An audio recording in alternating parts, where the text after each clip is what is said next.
তৃতীয়বার বিজেপি নেতৃত্বাধীন কেন্দ্রীয় সরকার প্রতিষ্ঠিত হওয়ার আনন্দে রবিবার বিজয় মিছিল হয় আগরতলা পুর নিগমের ৩৯ নম্বর ওয়ার্ডে। বিজয় মিছিলে উপস্থিত ছিলেন কর্পোরেটর অলোক রায়, সদর শহর জেলার সভাপতি অসীম ভট্টাচার্য প্রমুখ। মহিলারা প্রচুর সংখ্যায় মিছিলে অংশগ্রহণ করেন।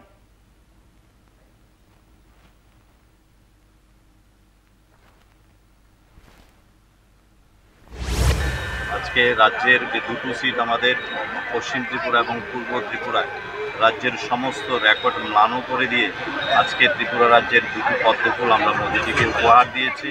এবং আমাদের এই ৩৯ নম্বর ওয়ার্ড, আমাদের বর্দলি বিধানসভার মধ্যে যতগুলি ওয়ার্ড রয়েছে সেই ওয়ার্ডের মধ্যে আমাদের ৩৯ নম্বর ওয়ার্ড সবচাইতে বেশি ভোটে আমাদের মোদিজিকে আমাদের সমর্থন করেছেন।